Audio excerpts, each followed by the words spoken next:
Hey, what's up, everybody? It is your girl, your host and favorite author, Ellis, and we are here with another episode of The Block. Me and a friend, we were having a conversation recently, and she shared with me that although she is currently in her winning season, like she look around and she has all the things that she's worked for and prayed for, they are now reality. And she went on further to say that she felt a little guilty because even with all of that winning, all of the success, she felt lost, confused, and she wasn't really enjoying it, almost to the point of depression. Mm-hmm. Interesting, right? Yeah. So now I listened to her, took it in, and she was just like, I feel some type of guilt because I see other people are struggling in their lives and are trying to get things and are not obtaining them even with the effort. Mm-hmm. And but I have everything that I want, and I just don't feel joy. Mm-hmm. I don't feel happy, and it's like my feelings are not in alignment with my accomplishments. Mm-hmm. And so I just listened because it seemed like the conversation was just for me to listen. Mm-hmm. And I pondered on it for a minute, and I said, so let me ask you, friend, mm-hmm. on your journey to achieve all that you have achieved, was the achievement the end goal, or was the feelings the end goal? What we're going to do is we're going to explore the feelings one expects to have once we complete, accomplish, or gain something, and how the absence of those expected feelings can cause us to feel confused, empty, and in some cases depressed. So my question to my in-studio guest, who I will let him introduce himself in just a second, and to you viewers, who told you that possessions, partners, privilege, prestige, and power came with a set feeling? Right. Because prestige, power, privilege, possessions are just what they are. Exactly. Those are the facts. Exactly. Who told you the feelings was going to come with the facts? Exactly. So we'll get into it right after this.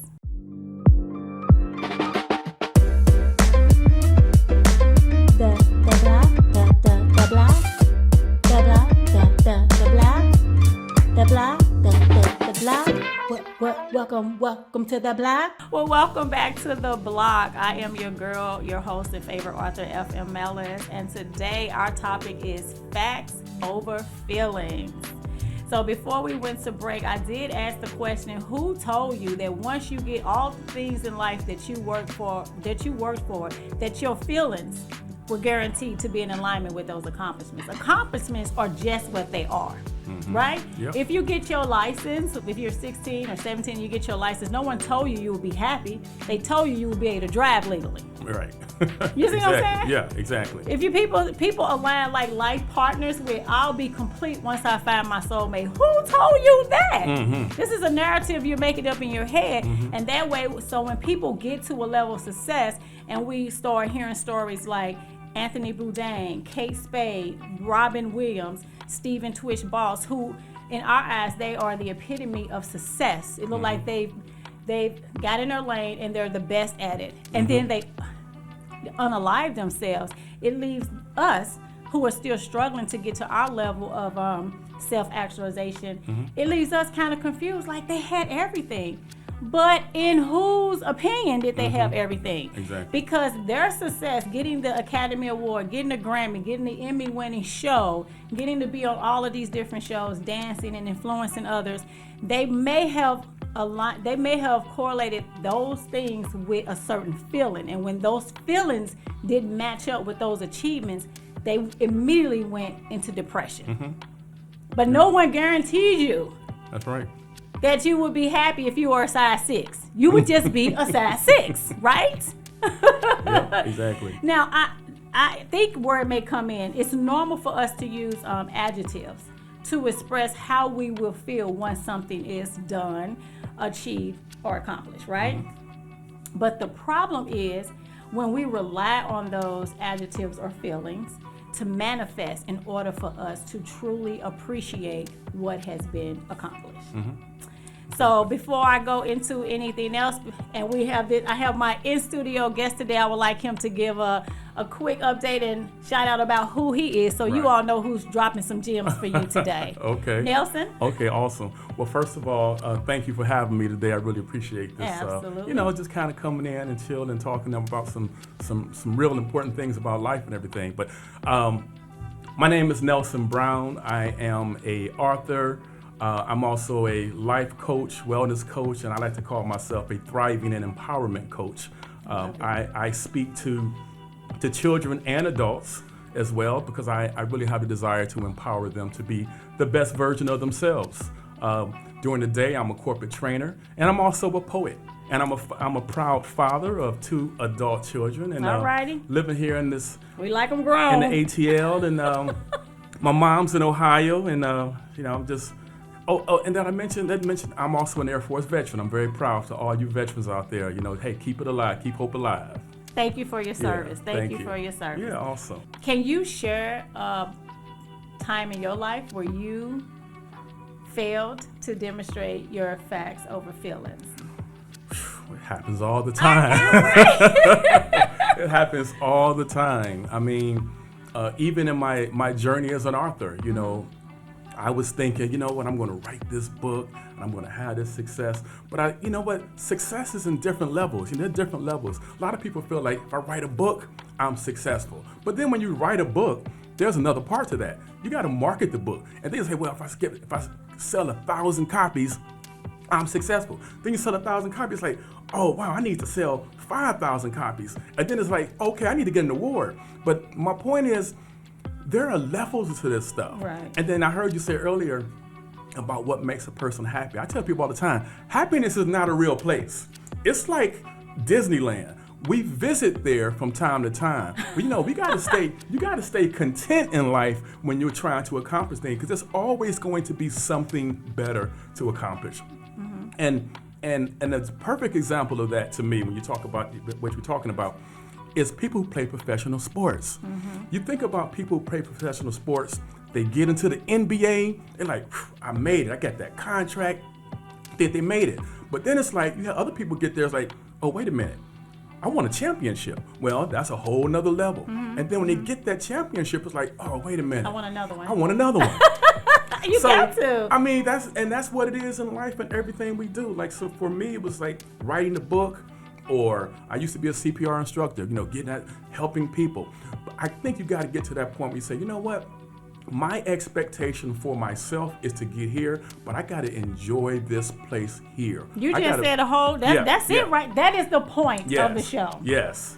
The things that you're trying to do are just the things. And once you want the G-Wagon, you got the G-Wagon. The G-Wagon didn't promise, on that sticker, nothing said love and happiness and peace. Exactly. It never said that. It's a vehicle for you to get to point A, point B. That's it. Exactly. A luxury vehicle, but it is just a vehicle. Exactly. In a world that equates happiness with success, wealth, and material possessions, it's easy to fall into the trappings of believing that happiness is this destination. Like, okay, once I get married, I'll be happy. Once I have a kid, I'll be happy. Once I pay off my debt, I'll be happy. Once I'm a size 4, I'll be happy. Exactly. Once I clear up my skin, I'll be happy. For you people in puberty out there, it's all good. Bless your heart. You know what I'm saying? Or once, I get this particular job, I will be happy. But what I'm learning in my mature season is that, once again, happiness is a choice. It is not a destination. Mm-hmm. It's not a final goal to be in alignment with something else. It is something that you wake up every day and choose to have: peace, love, happiness, gratitude. You take it along with you. And the things that you're trying to accomplish along the way, you can just check them off your box, because that's all we're doing is checking off the box. Exactly. Happiness should be something that we never check off. It's just with us, like the baseline to our life. Yeah. But those other things, whether you're still trying to figure out how to take care of your basic needs like food, clothing, shelter, or if you're trying to figure out how to rule the world. Mm-hmm. Either one of those people can be happy. That's true. It is available to us all. Yep, yeah? That's true. That's so true. I love the fact that you said that it's not some Disneyland. It's not far off place. It is just pick it up. If you want it, it's available to you. Yep. If you detach your feelings from the facts, Mm-hmm. then I think we will all be able to see happiness. Yeah, exactly. And again, this is one of those places where you have to be mindful of how you're feeling though in every given moment. Mm-hmm. When you're trying to accomplish something, when you get there, you say, okay, how am I feeling about this? And if I stay in this place mentally, what is that going to do for me? Because we talk about people getting sad or depressed. I say, we all have feelings. We're all going to get sad. To me, the difference between being sad and depressed is how long you stay there. Exactly. I may be sad for like literally 10 minutes. Yeah. I'm depressed if it goes on for 2 weeks or 10 weeks, right? Exactly. Because now I let that feeling control me as opposed to me realizing that I do have control over how I feel. Yeah. Exactly. So I love it. Yes. For me, to give an example, I do think I'm pretty good with separating facts from feelings. On my journey to get my PMP, I put in a lot of work. I did the 8-week course, and then I did another 21-day self-study. Like I went on this campus in the morning, and I was there tonight because I was determined to pass it on the first time because it was this big thing that a lot of people don't pass it on the first time. I was like, oh my God, I don't think I have it in me to have to go through it again if I didn't pass it on the first. What is PMP? Project management. Oh, okay. Certification. Okay. Yes. All right. And it is hard. It's kind of like it would be equivalent to the bar, if not harder. Oh, okay. Right, it is quite difficult. I hope you all are enjoying the show thus far. Now, have you ever thought about being a part of the Block community? I know you have already subscribed and you're a resident on the Block, but would you like to come in person and record on the show? We do film in Atlanta, Georgia, so if you're here for a wedding or an event, or if you live in the Atlanta area, just drop the words "The Block" in the comments below, and myself or one of my staffers will reach out with further details so we can get you booked onto the Block. If that doesn't work for you, feel free to reach out to me at info@fmellis.com, and we'll do the same follow-up process and get you on the show. Now, you got something to say, and we want to hear it. Back to the show. I just remember when I took the test, passed it, and I went into the restroom on the facility and I just cried. Right? So, but I never had anything attached to it. It was something I wanted to do for myself. I wanted to get that certification. And I didn't think that it would bring me wealth, fame, fortune, the body, the happiness. Right. I just felt extremely humbled and also empowered because at that point in my life, at that time, I needed a win really bad. And so I just sat in that win.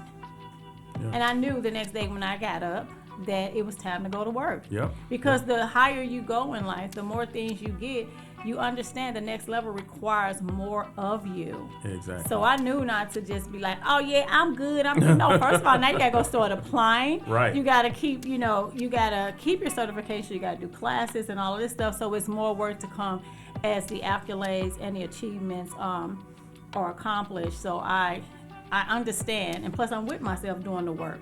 Yeah. So it's no sense of arrogance or this and that. It's like, whew, okay, that's done. Next. But some people say it's over. Like you were saying, no matter what you do in life, when you get everything that you want, you're going to want something else. Yep.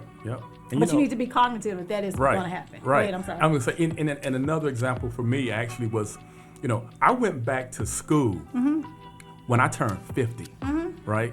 And I said, you know what? Congratulations, I love it. Yeah, I said, I got to get my degree. I got to get my education. I can't go to my grave without my education. I was thinking like, if something should happen to me and I should die, I didn't want my obituary to say, Nelson Brown attended high school, was in the middle. I wanted it to say something significant, right? And then plus I'm competitive. But I knew that, okay, I got my bachelor's and I graduated magna cum laude, right? Congratulations. And then it was like, okay, I got my bachelor's. I want my master's now. Yeah. So then I went, and again, I'm 50 now. I went and I got my bachelor's and my master's like in 5 years. Yeah, okay. And then it's like, should I get my PhD? Because I got to that point. That's where I'm at right now. I got to that point. It's like, should I do this? Yeah. But like you're saying, it's like, okay, you achieve something. You say, all right, what can I do with this? Because now that I got my master's, I'm much more marketable as well, professionally and everything. But then I said, well, I want to get my PhD because I'm competitive. I got people in my family who got their PhD. Yes, okay. You want and I'm to saying show I want to show them, because I'm the oldest grandchild, Okay, right? So okay. I'm number one. But I said, no, I'm going to do that. So that's when I started like writing my books after I got my bachelor's. I got my bachelor's. And then I wrote my first children's book at the same time. Okay. Everything. But like you're saying, you get to these levels and you get there, it's like, okay, what's next? What can I do now? And it's like, you know what? You got to just take that moment to say, you know what? Let me savor this. Let me not get too comfortable. And let me see what I can do with this. And then move to the next level. But everybody not made up like that. Some people get to a point and they're like, I'm good. Yeah, that's the difference between extraordinary people and ordinary people. Exactly. And that's why you have people like your Michael Jordan, LeBron James, and I hate to keep quoting like basketball, but it's just the names rattle off very easily for me. And Kobe Bryant, who people had won 3, 4, 5, 6 championships because they are in their self-actualization period. Exactly. So there's no higher part to go. You can't go any higher except to continue to repeat the success that you have at that level. Right. I don't see them running for president of the United States, which now I think I am. But anyway, just I'm going to be your vice president. Vice president. I know that's right, Vice President Nelson. But yeah, but me, and some people are, it's ingrained in you just always, it's not that you want more, because I could care less about getting more material things, but it's like the things that I put on my list that I want to achieve, those things are really sexy and important to me. And it's not like it's coming for anyone else's validation. It's just, okay, let me sit in my solitude and see how great of a person I want to be, what legacy I want to live, and that's just what I'm working on. And I know that legacy comes once I'm no longer here. Right. So I'm not aligning a feeling with it except of accomplishment. I'm gonna be happy along the way because I'm healthy. I have a beautiful family, and God has blessed me. So all those things, the weather's nice. You know what I'm saying? I have my bills paid. So all those things allow me to just be at peace and happy along the journey. And the journey is ebbs and flows. Yeah. And I'm not gonna correlate my happiness with the destination. Exactly. So, yeah. I like the journey. You like the journey. There's an artist. She's no longer here. Tina Marie. Tina Marie made a song. I can't think of the name of the song. He said that to me like I'm 22 well, years old. I mean, everybody don't appreciate Really? Tina Marie. I Tina Marie? appreciate it. Absolutely. But she made a song that talked about all the things she had on her plate, and people were telling her, you're doing too many things. And she was like, no, I'm not doing too many things. This is just how I was made. Yeah, that's me. And some of us are just made to accomplish one thing, and then you're like, you know what? I want to do something else. You mentioned Kobe Bryant. You know what I really appreciate about Kobe Bryant? After basketball, Kobe Bryant went to making movies and making documentaries and got awards from that. So he recreated He recreated himself beyond basketball.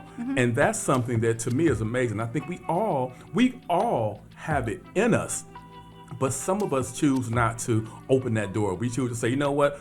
And nothing against working at the post office. You work at the post office, there's nothing wrong with that. Thank you for your service. Yes. But if you know that there's something more in you, it's like, you know what? You got to listen to that voice and say, you know what? Let me go take that fear out of it. You got to take that fear out and say, you know what? Let me go here. And then let me not be thinking about what all I will accomplish with this. Just think about what you can accomplish. And then once you get there, like going back to your main point, enjoy that moment, celebrate that moment, make the best of that time. But then what else can I do? And keep it moving. You got to keep it moving. So that's how I feel, and that's how I work my life. I keep it. I write one book. I get this idea that comes to me about something else. I mean, I got like 10 books that are already written. They just haven't been published yet because that voice, that spirit in me, it's like there's something more for you to do. Let me ask you this question. Yes. So I'm gonna play devil's advocate, and I'm asking myself this as well. Okay. I think there are two type of champions: those who have always won, and those who are always working to win. I feel like I'm in the latter category, right? Like I do things, I feel like with excellence, but it still hasn't. My book is not a New York Times bestseller. Right. So I'm just thinking about the people who everything that they touch turns to gold.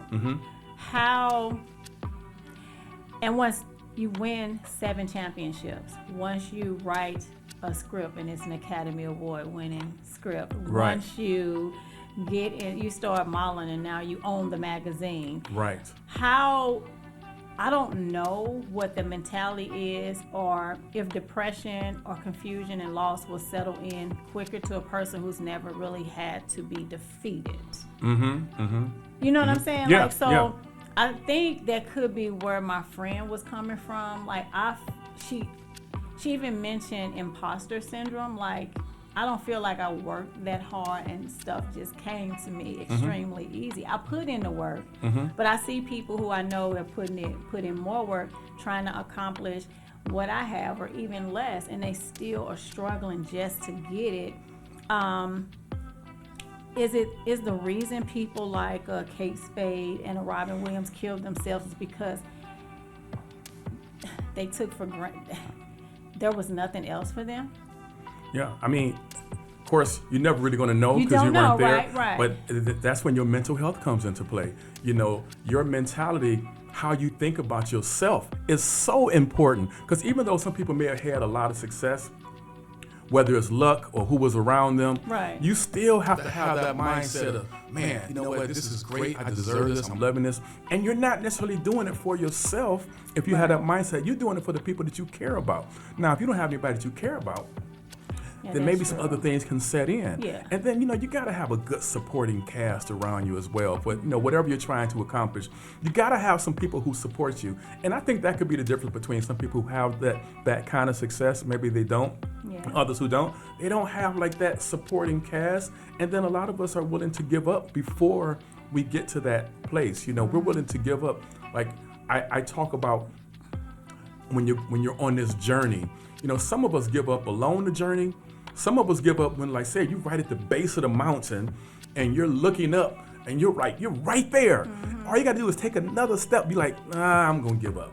So, and then, you know, you don't continue to pursue that which you were wanting to accomplish because of your mindset and your mentality about what you can have, what you deserve. So for me, it's like, you just got to be being self-aware and mindful of how you're thinking and feeling at all times is so important. First of all, stay off of my notes. I'm sorry. You shouldn't have that mirror behind you. But wow, no, you. I'm glad you said it because it let us know that I wasn't far off in what my suggestion would be if someone found themselves feeling they're living very high, but they feel very low, and they're questioning, like, why does my feelings not match my exterior? Why does my interior not match my exterior? Yeah. And nobody ever promised you that. You have to do the work to be whole internally. It's a constant thing. Once you get your master's, you don't continue to get your master's. Right. You got your master's. Right. Now you can get Right. a PhD, or you can get a master's in something else, or you can do whatever. Right. But that has been accomplished. But self-awareness, working on yourself is something that has to be done along the way. Have to. And the more you add on your plate, I think you really have to spend even more time on yourself. Yes. Because you have to exactly. continuously show up and evolve as a different person as you go on different levels, Yeah. because you need new skills to reside on, in the new space. Yeah. And you're right, I'm not diminishing the fact with the celebrities that I mentioned earlier, and it was definitely to not speak ill of, those who have passed. But yes, I know there also is things like mental illness, physical conditions. People may have been diagnosed with something we don't even know, Yeah, and they exactly. refuse to share it. Yeah. But that support system is very important.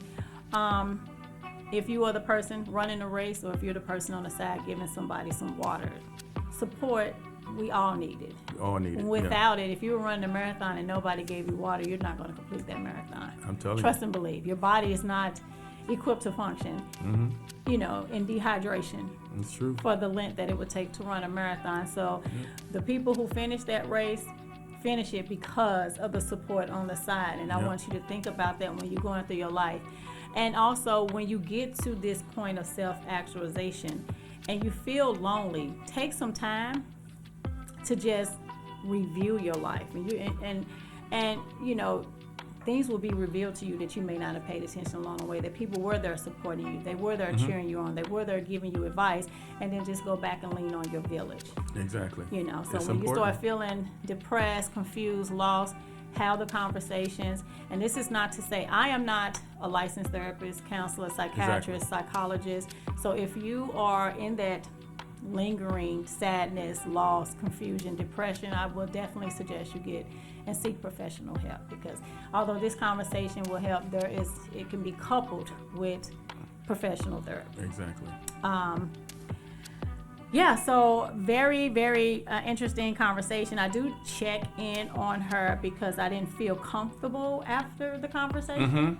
You know what I'm saying? Yeah. Because most people are not honest enough to say, well, she used the perfect word. She felt guilty for even saying this and ashamed because she has all the things: the beautiful home, the beautiful family, the career, the passport stamps, you know, and Right. all of this stuff. And she's physically attractive, and you just like, she's like, who am I to not be happy? Yeah. Well, you're a person who's unaware that you can choose to be happy. That's who Exactly. you It's a are. choice. Yeah, it's a choice. Right. And which has nothing to do with any of these things. 'Cause Right. you do have people who have lost all of their accomplishments, accolades, and then they choose to rebuild because they clearly had a stronger foundation to Exactly. rebuild from. So just paying attention. I don't know, people meditate. That helps. Meditation works. Yeah. Talking to the right people, because sometimes you can have a conversation with the wrong person. They push you further down in depression. So be very aware with who you share your concerns with. Exactly. The benefits, I'm just going to give y'all some benefits of leaning on facts as opposed to feelings. It will save you a lot of time. Think about an argument. If you argue, arguments could go on for 3 days based on feelings. Oh yeah. Back and forth. Back and forth. But that same argument can be cut down, reduced to literally 5 minutes, because the facts is just the facts, and it's typically not a whole plethora of facts. Right. The fact is that you called me this, or you stole my money, or you overspent, Right. or you slept in, you was late, blah, blah. Like the facts are just like boom, boom, bullet points, Right, right? So it's exactly. not going to be a 3-hour conversation. Right, Feelings exactly. is where we get into all the stuff. So it will save you time if you lean on facts and not feelings. Exactly. It'll reduce stress. Because once again, you're not going back and forth with somebody over your feelings. It'll reduce stress because you're leaning into this is what happened. I'm not adding any additional meaning to it. It will improve your problem-solving skills because you take all of the fuzz and fluff away, and you can see clearly what the root cause is. Right? Exactly. No, we're not arguing because you went out with the boys on Friday night. We arguing because you went out with the boys and you're spending our mortgage money. That's the problem. You're financially irresponsible is Right. the real root of the argument. Not because I don't like your friend Ted. You know, I'm just Yeah. I'm giving you all real examples. Exactly. Like, save yourself some time. Like, okay, how do I want to approach this? How am I feeling? What do I want to get out of it before you even start anything? Even before you start your self-evaluation. Exactly. Also, dealing with facts is sustainable. Yeah, you can spit facts all day long, like in any situation. You can't bring feelings everywhere, Right. Because sometimes they're just inappropriate, Yeah. and Exactly. it makes everybody else cringe in certain situations when you bring up feelings in a factual meeting. These feelings are real. You can just feel the air go out there, like, oh shit, we finna be here for like 2 days. And then also when you deal with facts, especially in leadership, and leadership looks like head of a household, it looks like being a parent, it looks like running an organization. It enhances your credibility because a person knows you're a straight shooter. Like when you make choices, you're telling them how what you're basing that choice off of, and it typically is the facts as opposed to feelings, because once again the feelings can be disputed, and also feelings come and go like a fart in the air. What was that? Had to say it. Had to be said. I know, right? I'm glad you said it. I didn't.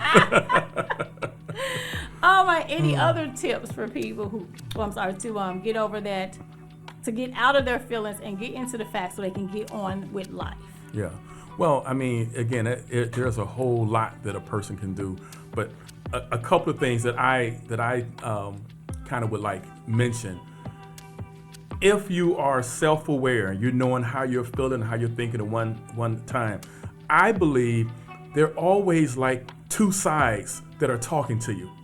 You know, and I'm not trying to just get really like, you know, spiritual and religious, nothing like that, but there's always that one side that's talking to you, and there's the other side. And the difference is which side you listen to. So that one side is telling you, you know, you done made it here, and you should be doing more, and you're like, oh, I'm gonna listen to that side, and that side's gonna bring you down.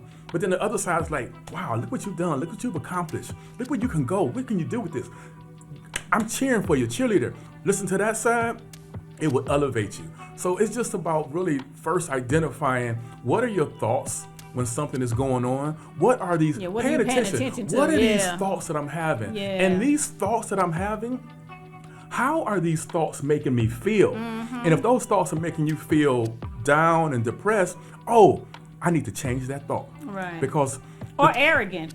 Or yes, that as well. Be, arrogance, yeah. Oh my God, yeah, that can be very toxic. Oh, I'm better than you. No, you're not. Because there's different levels to that as well. Right. You know, you got this going on. You're better than me in this area, but we're talking about a whole body of a person, not just one thing. Exactly. I remember you said that. I remember funny. I said like that Michael Jordan was a great basketball player, but I bet I could shoot him. I could beat him shooting pool. I love it. That is a really good take on it, right? Say, yeah, you the man, but that keeps us from putting people on pedestals, exactly, right? Because exactly. That's something you're I beat amazing you at, bowling. but it's also something that I'm amazing at. Yes, too, exactly, you know? exactly. So yeah, but I think it's important to just always. To me, the most important thing is our mentality, how we're thinking, because I believe where the mind goes, the body follows. Absolutely. So if you're thinking you're this or this is not enough, then you will subconsciously bring that negativity more into your life, and you will bring it to those around you as well. Yeah. So it's important to be very self-aware. The responsibility of being self-aware how you're feeling at every given time is so important. It's a lot of work, but it's necessary. A lot of work, yes. It's a lot of work throughout the course, as opposed to having to do work on the back end. Because at the end of the day, it's going to have to be some work. You're either going to show up in a therapist's office a hot mess, or you're going to monitor yourself along the way. Exactly. Right? And you just need some tinkering when you go to the therapist. Yep. It's going to be work nonetheless. You got to work, you know. So how to set realistic emotional expectations for those of you who are like, wow, that's me. First of all, I want you to forgive yourself for feeling any type of shame or any type of guilt that you are out here winning it. You are an inspiration to all of us. That's you right. make us keep going. We look forward to that. And not to put any pressure on you, it's okay to be vulnerable. It's okay to say, I'm having a bad day. And it's okay to say, I feel sad, I feel confused, I feel, even depressed. Talk about it, work through it. But don't let nobody take away from you what was meant for you, because you don't feel like you don't feel like your feelings align with the level of achievement you have accomplished. We are applauding you. Yep. You know? Who told us that? I'm just trying to figure out. Nobody ever answered that question for me. Yeah. Who told us that when you have everything you said you should have, that you will feel a certain way? Right. Because a lot of times we're doing stuff that is against his will, that's for our bigger life plan. And that's one reason why we feel kind of like some friction, right? Yeah, exactly. Wake up with an attitude of gratitude. Definitely. Keep in mind, you are in control of how you feel. I know it doesn't feel like it. Cultivate, like you said. Once again, stay out of my notes. Cultivate a positive mindset. You have to keep talking. That self-talk is important, baby. Build stronger relationships. Your village is very important. Care and awareness, again. And always, I'm going to suggest therapy. Because therapy helps us see how we're showing up in the world. If you are a person who waits for all the stars to be aligned, for a perfect circumstance in order to be happy, let me just tell you, circumstances will never be perfect. Never. So being present for feel happy, grateful, loving, peaceful is not something that you should attach to people, possessions, position, prestige, or even plans. It is and has always been available, separate from these other things. And it's waiting for you to acknowledge and accept it every day, at any given time. You can choose right now during this show, I accept happiness. There I go, reach out, grab it there. right? There is no degree, there is no relationship, there is no weight, there is no bank balance, and there is no accolade that will offer it. Happiness is your choice. Choose wisely, my friends. That's right. Any last words? Just thank you again, though, for having me here. And I tell everybody, hey, you know what? Life is a choice. Choose the right thing. You know what I mean? Wisely. Just choose the right thing. Choose to celebrate yourself. Choose to enjoy those around you, and keep it moving. And like Nike always said, just do it. Just do it. Just do it. Yeah, just do it. Yeah. If it was wrong, you can always do it over, as long as you're above ground, right? Yeah, that's it. That's it. I love it. Thank you so much for hanging out with us on the block. How can people keep up with you? Well, I do have an Instagram. I'm at the Full Nelson Brown on Instagram, and then I have another Instagram because I also do a little a thing for children. I have a puppet called the I Can Man, and he's the I Can Man puppet on Instagram. Okay, so the I Can Man puppet. And the full Nelson Brown. Yeah, because you Instagram. get all of me. When you got to get all of me. Keep it PG. Keep it PG. No, I'm just playing. But I will drop his Instagram, his handles in the show notes. And once again, thank you all for hanging out with us. For those of you who are not subscribed to the channel, I hope today's conversation will convince you to take up residency on the block. Until next time, I'm your girl, your host and favorite author, Ellis. Peace.